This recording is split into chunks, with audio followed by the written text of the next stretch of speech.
मैं Hemant Kumar assistant professor MSJ college Bharatpur में कार्यरत हूँ। पिछले कुछ लेक्चर्स में हम मूवमेंट ऑफ इनर्शिया डिस्कस कर रहे हैं। आज हम उसी क्रम को आगे बढ़ाते हुए एक और बेहद इम्पोर्टेंट है कि to find the movement of inertia of a hollow sphere of radius a and mass m about a diameter. A त्रिज्या और कैपिटल M संहति के एक खोखले गोले का उसके व्यास के परितः जड़त्वाघूर्ण ज्ञात करना है। पिछले लेक्चर में हमने एक रिंग का और एक डिस्क का जड़त्वाघूर्ण उसके केंद्र से पारित और उसके तल के लंबवत अक्ष के सापेक्ष और उनके व्यास के परितः ज्ञात किया था। उस कंसेप्ट को हम यहाँ पर यूज करेंगे। तो देखिए, यहाँ दिया गया है खोखले गोले की संहति कैपिटल M है एवं त्रिज्या a है। माना AB इसका व्यास है, जो डायग्राम 8.15 है उसमें आपको दिख रहा होगा कि डायग्राम AB क्या है, इसका डायमीटर है, C इसका सेंटर है, जिसके परितः गोले का जड़त्वाघूर्ण ज्ञात करना है। हमें इस AB व्यास के परितः इस पूरे खोखले गोले का जड़त्वाघूर्ण ज्ञात करना है। गोले को AB के लंबवत अनेक पतली वृत्तीय छल्लों से निर्मित मान सकते हैं। जो आपको चित्र में दिख रही है ना, एक वलय, एक रिंग जो दिख रही है डिस्क जैसी, वो वलय है बेसिकली। हमने क्या किया, इस गोले को वर्टिकली अगर अपन इसको काट दें, वर्टिकली इसको कट करें तो रिंग जैसे कि अगर बॉल हो उसको आप काट दें तो चूड़ी नुमा आकृति मिलेंगी हमें कई सारी। तो वही एक ये PQ है। अनेक लंबी पतली वृत्तीय छल्लों से निर्मित मान सकते हैं और उन्हीं में से एक वलय आपको चित्र में दिख रही है। मान लेते हैं कि P A थीटा और Q A, theta plus delta theta गोले की परिधि पर दो बिंदु हैं। मैंने दो बिंदु लिए P और Q। तो P चूंकि रेडियस उस पर है, इसके सरफेस पर, तो हर जगह क्या होगी, इसकी रेडियस A रहेगी कांस्टेंट। थीटा वेरिएबल का होता रहेगा।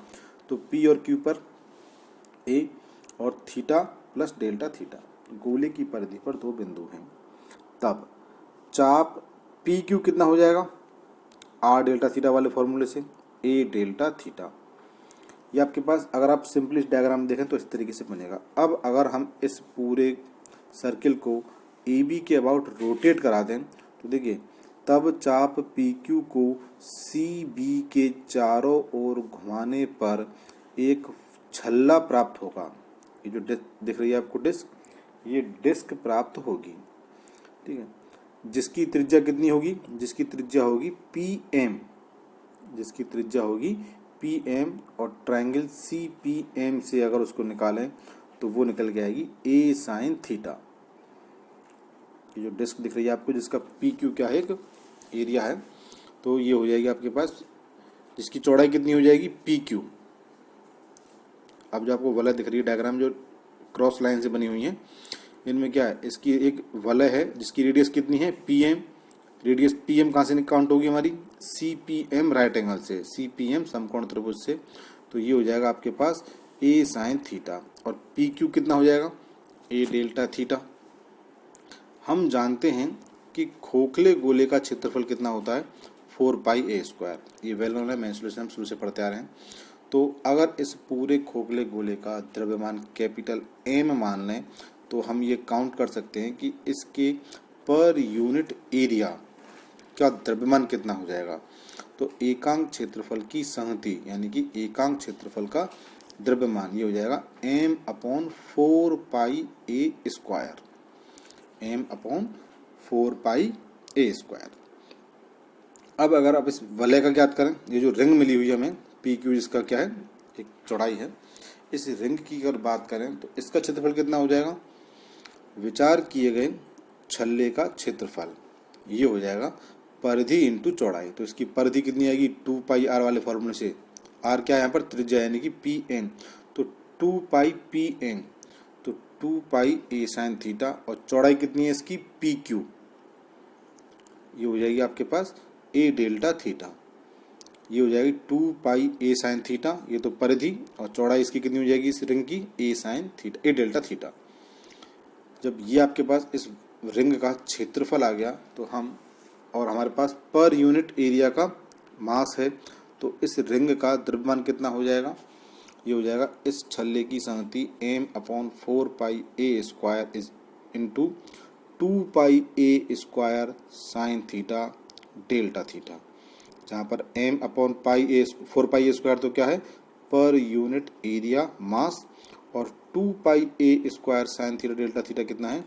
इसका एरिया, इस रिंग का एरिया। ये मुझे इस छल्ले का जो आपको दिख रहा है कि PQ डिस्क, खड़ी डिस्क जो दिख रही है आपको एक रिंग सी, इसका क्या हो जाएगा? द्रव्यमान हमें प्राप्त हो जाएगा। इसका द्रव्यमान मिल गया, तो अब हमें क्या करना है? इस छोटे से अल्पांश, ये बेसिकली अल्पांश है, इस गोले का अल्पांश है, इसका इस AB के परितः जड़त्व गुण ज्ञात करते हैं। तो देखिए हमने पिछले उसमें देखा था कि कोई वलय अगर है, m द्रव्यमान है, a त्रिज्या है, तो अगर आपके पास कोई वलय है जिसका m द्रव्यमान है, a त्रिज्या है, तो उसका उसके केंद्र से पारित और तल के लंबवत अक्ष के सापेक्ष जड़त्वागुण ma² होता था। यहाँ पर अब आप देखिए इस वलय का जो AB एक्सिस है वो क्या है? इस वलय के केंद्र कैपिटल M से पारित और इसके तल के लंबवत अक्ष है। तो इसका, इस अल्पांश वलय का इस AB के परितः जड़त्वागुण क्या हो जाएगा? इस वलय की संहति और इस वलय का त्रिज्या स्क्वायर। तो छल्ले का व्यास AB के परितः जड़त्वाघूर्ण इज इक्वल टू छल्ले का द्रव्यमान यानी संहति इंटू छल्ले की त्रिज्या का स्क्वायर। तो छल्ले की संहति हमने ऊपर निकाली हुई है m/4πa² 2πa² sine theta delta theta, और a साइन थीटा इसका त्रिज्या है। तो टोटल कितना हो जाएगा? m/2a² sine cube theta delta theta. ये जो अल्पांश वलय है जो दिख रही है आपको PQ वाली, ये इसका क्या हो जाएगा? जड़त्वागुण हो जाएगा किस एक्सिस के अबाउट? AB एक्सिस के अबाउट। जब मुझे पूरा जड़त्वागुण चाहिए इस पूरे गोले का, तो ऐसे अनंत छल्लों से ये गोला बना हुआ है, तो अतः पूरे खोखले गोले का व्यास AB के परितः जड़त्व आघूर्ण ये हो जाएगा 0 to π m/2a² sine cube theta d theta. Limit pi इसलिए ली है क्योंकि ये वल छल्ला हमें कब प्राप्त हुआ था? इसको AB के अबाउट घुमाने पर प्राप्त हुआ था। तो जैसे ही हम B से मूव करके A तक जाएंगे, तो हमारे थीटा बराबर 0 से पाई आने तक ये पूरा पूरा गोला क्या हो जाएगा? वलयों से कवर हो जाएगा। इसलिए लिमिट यहाँ पर क्या रहती है? 0 से पाई रहती है। ये ध्यान देने के लिए है। m 0 से पाई m/2a² sine cube theta d theta. तो ma²/2 कांस्टेंट है, बाहर आ जाएगा। 0 से pi sine theta, sign cube theta को मैंने क्या किया? Sine theta into sine square theta में कन्वर्ट कर लिया, और उस साइन स्क्वायर थीटा को 1 minus cos square theta d theta में लिख दिया, is equal to ma²/2 limit 0 से pi sine theta minus sine theta cos square theta d theta. Integration किया, साइन थीटा का तो जाएगा माइनस के कॉस थीटा, और minus sine theta cos square theta का cos cube theta by 3, limit 0 से पाई। दोनों लिमिट लगा दी, तो फाइनल सॉल्यूशन हमारे पास आ जाएगा 2/3 ma²। तो इस सवाल में हमने कंसेप्ट कौन सा यूज़ किया? रिंग वाला, जो हमने पिछले सेक्शन में देखा था कि एक रिंग का उसके केंद्र से पारित और तल के लंबवत अक्ष के सापेक्ष जड़त्वागुण ma² होता था, उसी का हमने यूज़ किया है। पहले वलय का AB के परितः जड़त्वागुण ज्ञात किया, फिर पूरे गोले का जड़त्वागुण प्राप्त किया विद लिमिट 0 से पाई।